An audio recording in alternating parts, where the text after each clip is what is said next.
Jack is a recently graduated college student with the opportunity of a lifetime. He has been given a 12-month-long internship role at a renowned bank known as Barclays, a position that would essentially guarantee success for himself and set him up with a job that would potentially make him millions of dollars. This is the role of a lifetime that is being handed to him, the only stipulation being that Barclays and the internship at it is all the way in London, Jack having to leave the country and his girlfriend Kate behind to secure a future. Kate at the airport asks him not to leave, that they together will figure something out and that their love will be more integral towards their future than an internship overseas. However, Jack acknowledges this and boards the flight anyways, believing that their love for each other is strong enough to last a little bit of separation. 13 years later, Jack is an incredibly successful executive in New York and is hoping to secure a multi-billion-dollar merger for the company right around Christmas time. Financially, life could not be going better for him. However, he hasn't talked to Kate in years to no one's surprise. She could be anywhere, maybe she could be married, but Jack really doesn't care. He has everything he ever wanted, even saying this to a person he helps de-escalate at a convenience store. Jack, after the encounter, goes home and sleeps, only to wake up in New Jersey with his long-ago girlfriend, now wife Kate, in his bed by his side, and 2 kids in the house wanting to say good morning to their parents. Jack is understandably confused and horrified, and when realizing that he has been magically transported to a temporary vision of what his life could have been if he hadn't boarded that flight, he realizes that the next few months will be agonizing for him. He has to learn how to accept this reality where he and Kate got married. He has to figure out how to be a father to 2 kids he never met until just that day, and realizes that he doesn't work a prestigious business-related job, he works as a tire salesman. Jack understandably hates the fact that he is stuck here. However, over time, well, 2 weeks pass and he finds his situation doable. 3 weeks in, he begins to accept that he is going to be here for some time. 1 month in, he starts to realize that he never stopped loving Kate. 6 weeks in, he begins to love his children and accept them for who they are. He bonds with the friends he's never met, he works his job with diligence, and the kids start to recognize their father again. Jack has fallen in love with this life. However, then he finds the person from the convenience store, and upon realizing that this whole reality was his doing, becomes frightened by the idea that it could end. He is reminded that this life is all impermanent. It is told that when he wakes up the following morning, that he will be back where he fell asleep all those weeks ago. He tugs his kids in for the last time. He tells Kate to remember him, and he falls asleep. Upon waking up, it's exactly as the man had said. He's back in New York, however, understands that nothing matters without Kate, and after finding her in his own reality who is ready to leave the country for Paris, pleads with her to stay and get coffee with him. After a bit of conversation, she accepts. This is a movie called The Family Man, and it kinda tugs on my heartstrings a little bit. It's a movie about a man coming to terms with his imperfect circumstances and finding perfection in them before being whipped out of them and having to confront the reality that he has nothing. No one by his side, nothing to care about except for the next business deal. However, the real saddening horror that lies with this movie isn't that this temporary reality is just that temporary, or that Kate might still leave for Paris even with this state, even though it's implied she doesn't. It's that no matter what life Jack has with Kate in the future, she will never remember the 2 kids they had together. She will never remember the friends they made together. She will never remember the memories they had as lovers that changed Jack's life. She will not remember him sitting on her bed telling her to remember him. At this dinner table, Jack has memories of both of them that only he can remember, and has peered into a life that could have happened but never will happen the same way it did in the life he just lived. They are memories that only Jack remembers. This is a situation I've thought about for a long time, and increasingly more so after I finished this movie. There are several pieces of media that have a character forget who they are and use it to continue the plot, such as comedies like Overboard or action movies like The Bourne Identity, movies in which a character forgets their past and loses their identity. However, very rarely does the movie end with that character not retaining their memories. Jason Bourne remembers that he was a CIA agent. Joanna remembers that she is actually not a poor mother of 4 children, but a rich woman with a yacht on vacation. All is well by the time these movies end. They give us the good ending. However, while these characters are losing memories, they are only losing memories of who they are and why they are here. While sure, they are technically losing their memory of everything, the people that end up caring about them by the time the movie rolls credits are people they encounter after they forget, not before. Oftentimes in media, the people that they thought they cared about before the memory loss incident turn out to be corrupt individuals who they cannot identify with anymore. However, for the people that meet them after the loss of those memories, it's the first time they meet this person. They don't have to deal with the tragedy of having shared memories between them that never happened in the other person's mind. The person they meet is the incomplete version, and they often begin to care about this person before knowing the complete individual of who they were before the victim forgot their memories and sense of self. However, these stories where the loss of memories is temporary and the characters get their happily ever after only highlights for me the stories where the memories are gone forever. The scene in which Peter meets MJ and his best friend Ned for the first time in their minds and sees them happy even when they don't remember him and the memories they all share. The night where Echo is the only one to remember that dance. The moment where in an instant only one remembers all the trials they all shared. Okay, I'm getting ahead of myself here. I'll back it up, but I mention all of that to sort of envision a question that has been stuck in my mind for years at this point. What if all the fond memories you and another person shared were only remembered by you? What if you two shared memories that changed your life and helped build the foundation for the people you two became, but only you held on to them? The person in front of you is no longer the person you once knew. This video is going to include several spoilers for several titles ranging all kinds of pieces of media, which is why I've decided to timestamp the content I will be discussing just in case you want to avoid the spoilers, and will also detail if it's a major spoiler, a minor one, or a moderate one. So if you're willing to jump around in this video quite a bit, or if you just don't care and want to see what's in store in its entirety, allow me to take you on a small journey through unforgettable memories that occurred but were not retained. And so to start us off today, I want to explore this through the relationship of two characters and why the resolution is so much of a gut punch. Okay, in all honesty, I just want to give myself an excuse to talk about Arcane.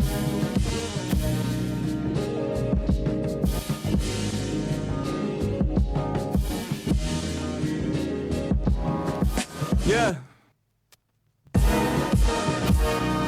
The relationship between characters Echo and Powder/Jinx is one which garnered a lot of attention both canonically and fanartedly. Yes, I made a new word and I expect its inclusion in the English dictionary from now on. You have until May. Whether it be the opening song Enemies music video heavily focusing on the two as children and their relationship growing up, or the fight scene on the bridge between them in the actual show which parallels their paintball fight they had as kids, or the hesitation that Echo has when attacking Jinx, the show clearly likes to imply that under different circumstances they could have been really close friends or even have an entirely different relationship. However, due to the show's nature of hurting your emotions any way it can, it never goes fully there in the first season of Arcane due to the fact that it doesn't really fit in with the story and the fact that years of trauma would have to be erased from these characters. However, the second season of Arcane actually surprisingly explores what could have been in an episode praised as one of the best of the series, numbered Season 2 Episode 7, entitled Pretend Like It's the First Time. So Echo, while trying to figure out how to save the dying tree that has been providing life to his camp of refugees for years, comes into contact with another character, Jace, a scientist crash out and one of the inventors of Hextech, a technology that is heavily infused with magic. And after taking a look at the main component of the tech underground to find the root of the problem, all three find themselves pulled into alternate dimensions, Echo and Heimerdinger being pulled into an alternate reality where everything didn't go wrong, where the nation of Zon thrived, where Silco and Vander reconciled, where air pollution was solved, and where Jinx stayed as Powder. And when Echo first shows up in this dimension, he's obviously bewildered, seeing a friendly version of a childhood friend grown enemy be the person he knew when he was a child, and while trying to understand what is going on, often lashes out at Powder for things she never did. However, over time he accepts his situation with Heimerdinger's guidance, and while looking for a way to go back to their home timeline, becomes accustomed with this reality. He talks with friends long dead, he is able to hug the man who raised him, and as an added perk has bagged a mentally stable snow bunny.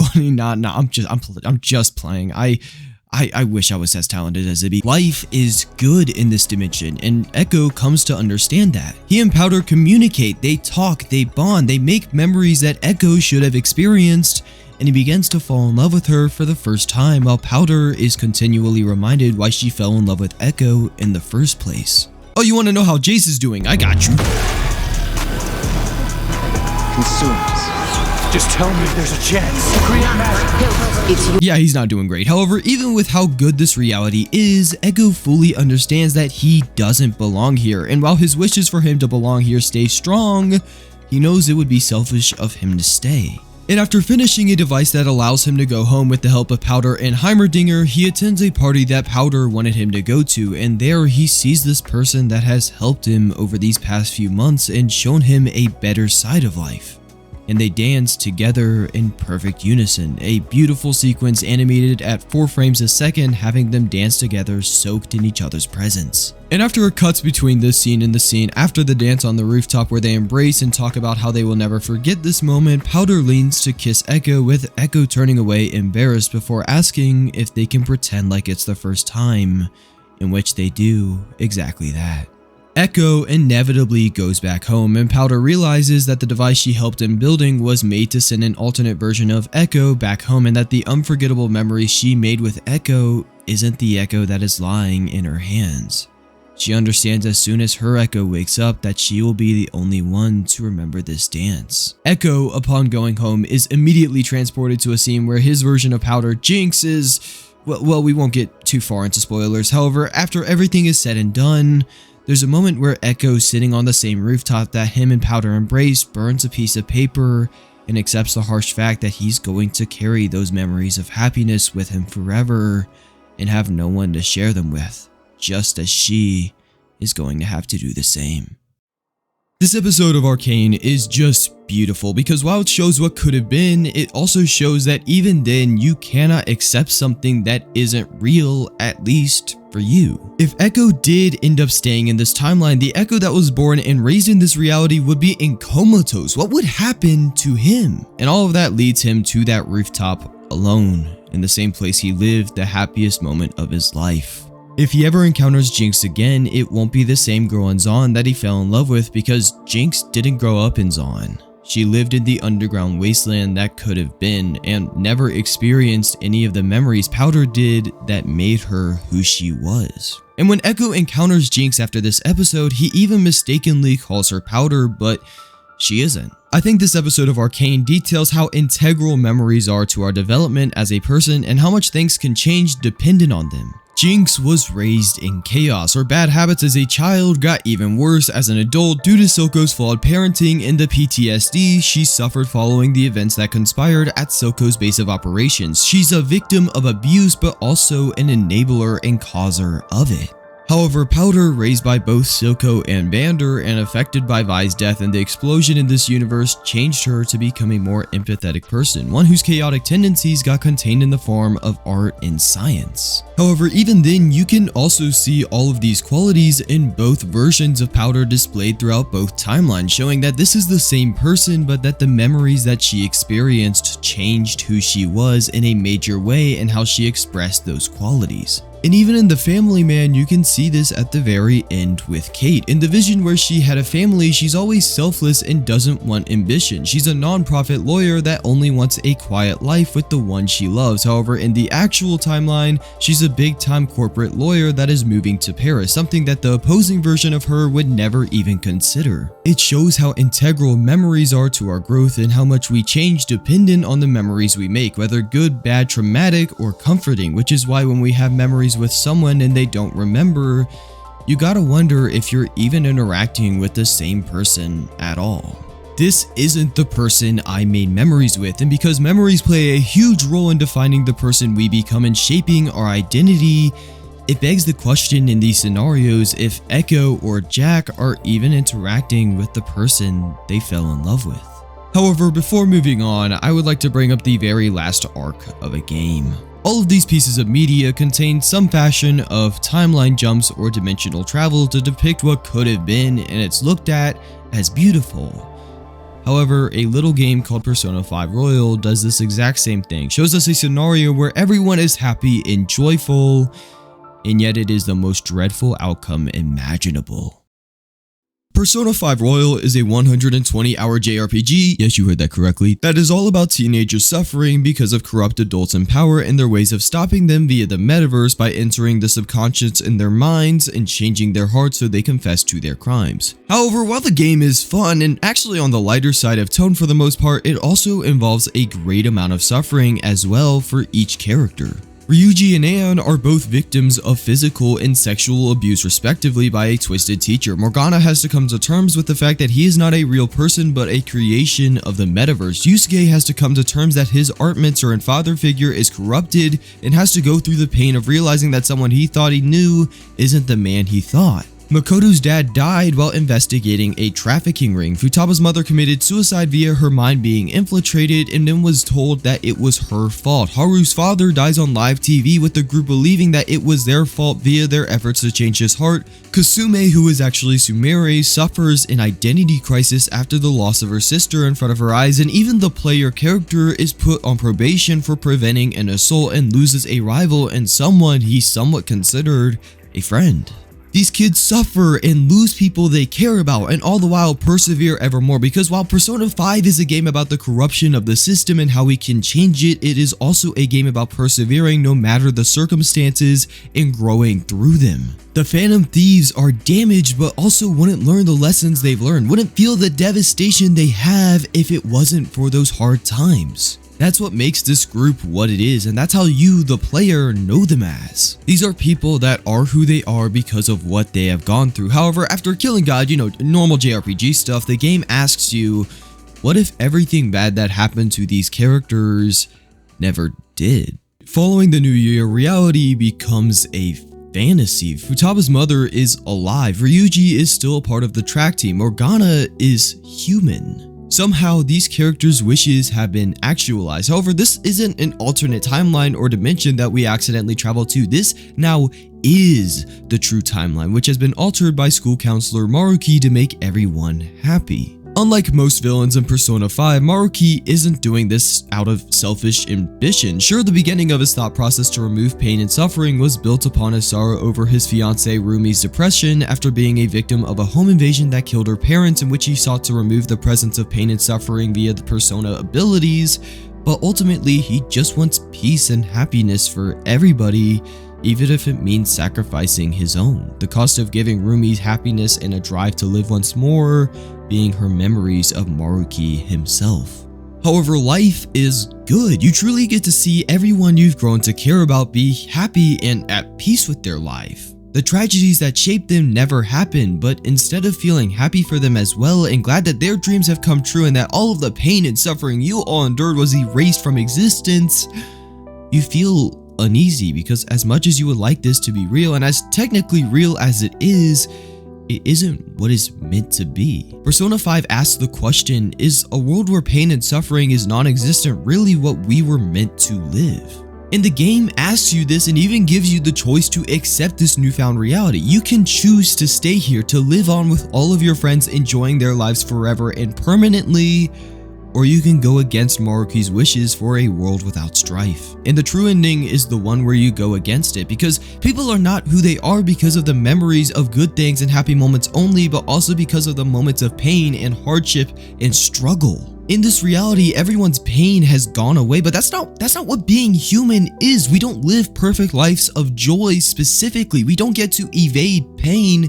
We aren't flawless. Our memories of tragedy remind us of the impact and importance of beautiful memories, and that is the core flaw with Maruki's reality. When interacting with your friends during this time period, it feels like you're talking to a hollowed out estimation of a person rather than the people you went through trials with, and due to you, the player, and your character remembering how things were before due to the special persona abilities gifted to you, it leads to you talking to someone that remembers you but not the challenges you all endured together. Ryuji's sacrifice on Shido's ship that helped him realize how much he cares for the people surrounded by him never happened. Morgana's self-acceptance of who he is rather than who he wants to be is a lesson that changed his perspective of living, but is one he never learned in this reality. Yusuke's distraught realization that his mentor is corrupt never gave him the boldness to pursue art further on his own accord. Without these critical pieces of these characters that made them who they are no longer those people. However, we remember them as who they were, which is why every interaction seems devoid of humanity and ultimately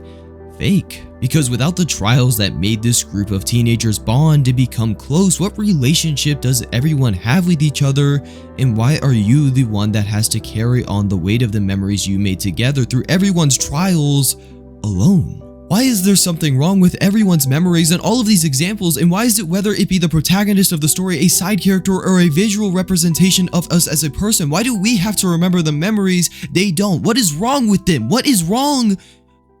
What is wrong with us?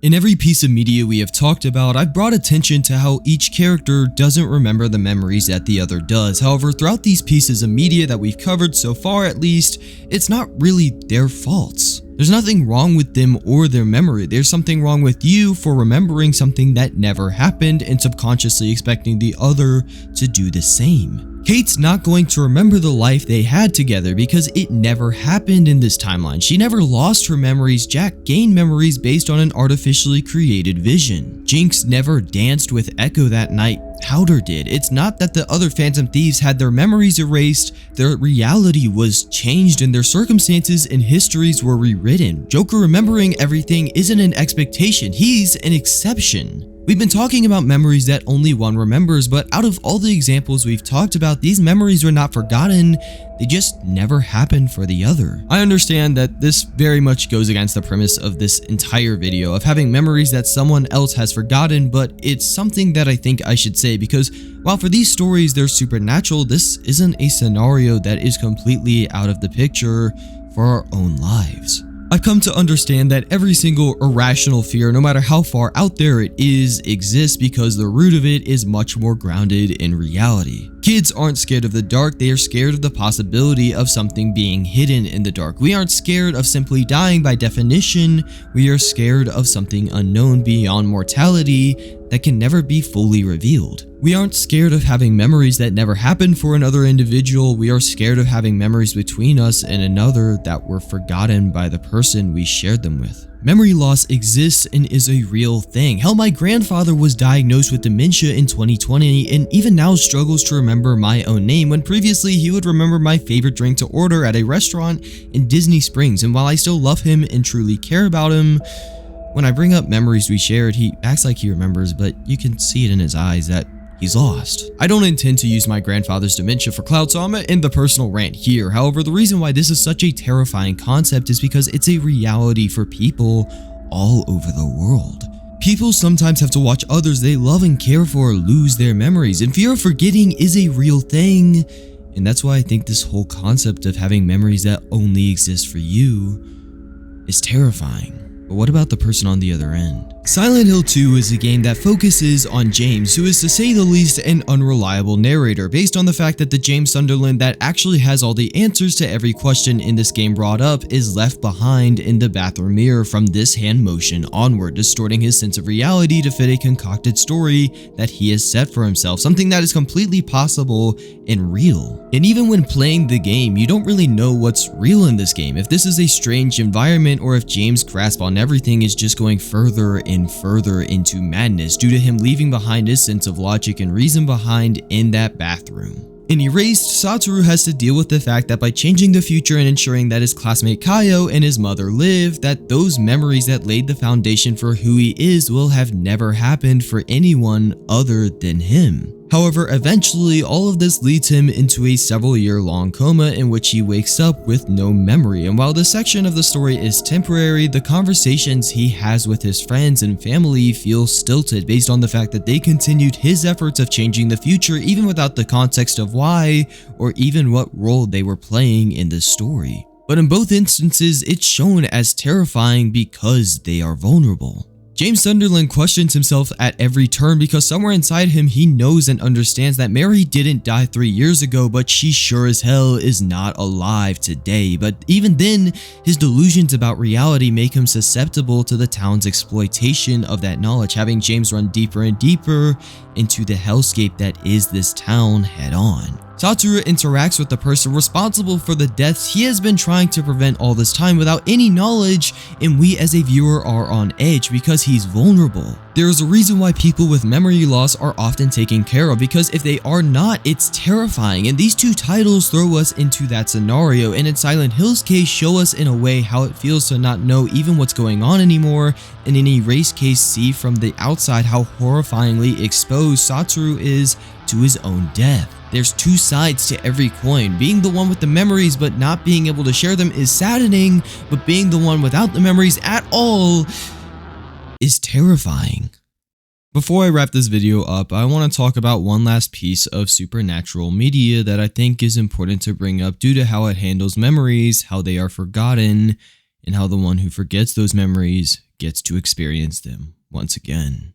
Goodbye Eri is a manga written by Tatsuki Fujimoto, creator of Chainsaw Man, focusing on Yuta Ito's efforts to make a movie, in which after showing the movie he made filming his mother's last weeks on request of her, is ostracized due to how he ended it, Yuta running away from the hospital exploding behind him in a twist of fantasy. Yuta, after showing this and seeing the overwhelming negative feedback on this movie, decides to take his life, however is stopped by a girl named Eri, who actually liked his movie and wants to make another one with him. The story is split in between their time of watching movies at an abandoned hospital and filming their own, the movie focusing on themselves with the added fantastical element that Eri is depicted as a vampire living among humans. And throughout this time, you can see their overflowing passion for movies come through with their project, the time it takes them and the efforts they go to research the movies they watch to understand and what they can learn from them. This is a manga that is specifically about the creative process and the emotions that the creators can invoke, along with the emotions they can feel as well. However, while filming a scene at the beach, Eri reaches out for Yuta's hand according to the script to drink his blood,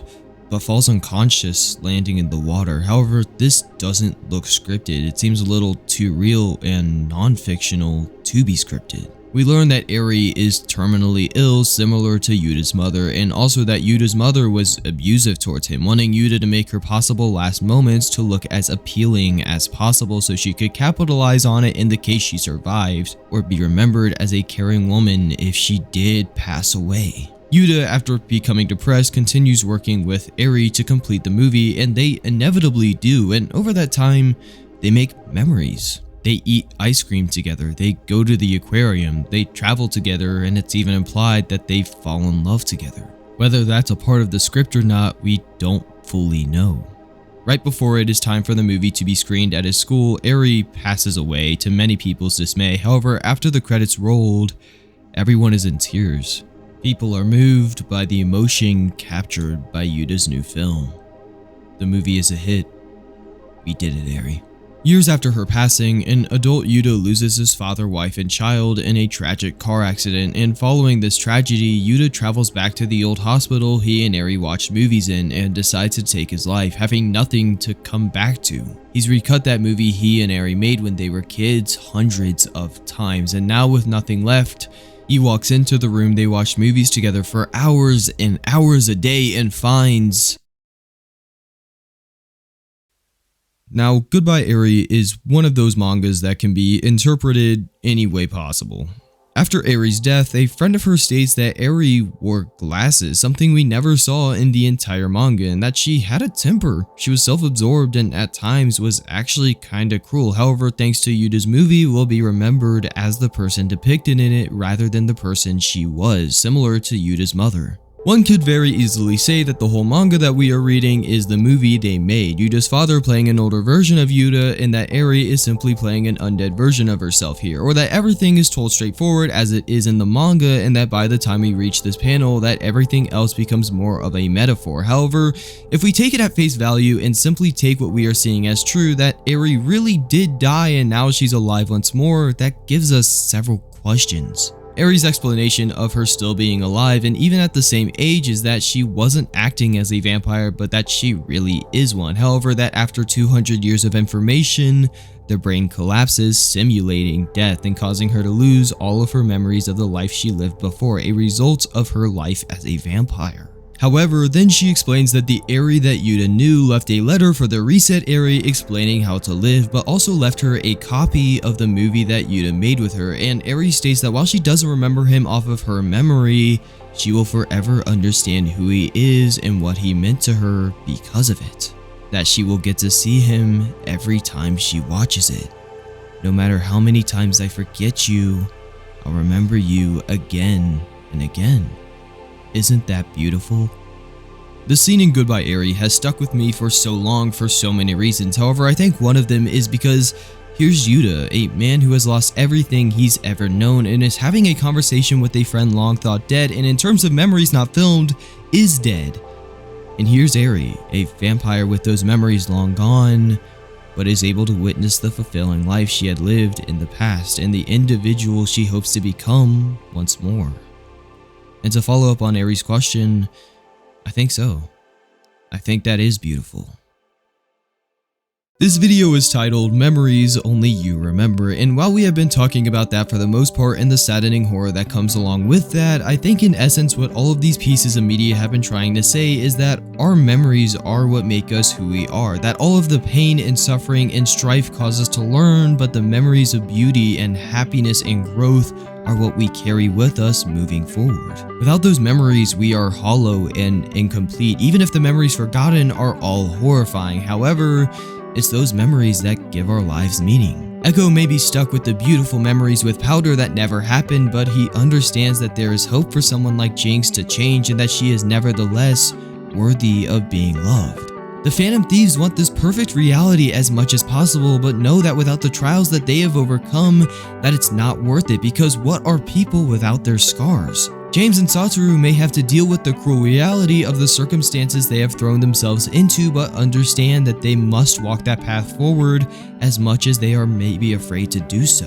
Yuta realizes that he will never see his Eri again, and that life is going to feel soulless without the few people he loves, but that he must walk on regardless and throw in a pinch of fantasy from time to time. And Jack may never be able to share the memories he made with Kate, but knows from his soul that they can try again and make new memories. And that is why I think this is all so special, and why we should never solely carry memories that only we remember, but also go out and make some new ones.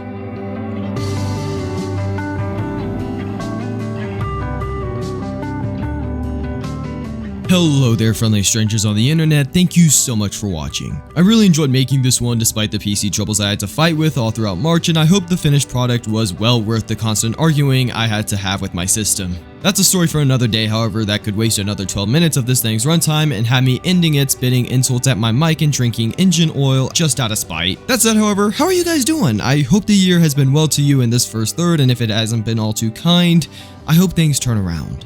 I played through the Devil May Cry games, and I absolutely love them. They were some exceptional hack and slash games that kept kicking me in the nuts over and over again with its difficulty. However, it made me feel like an absolute god when I managed to conquer those challenges while also looking sick as hell doing it. I grew up with early 2000s AMVs with Sonic X and Skillet, and the DMC games captured that vibe to a T, and that's what really made me keep coming back with this franchise. Aside from the second game and the last third of Devil May Cry 4, I really loved my time with these games. I also liked the new anime for what it was, but I totally get the controversy, but for me, even with all of the changes that I didn't agree with, I still had a blast watching it myself. All that said, I'm out of here. Take care of others, and I will see you next time.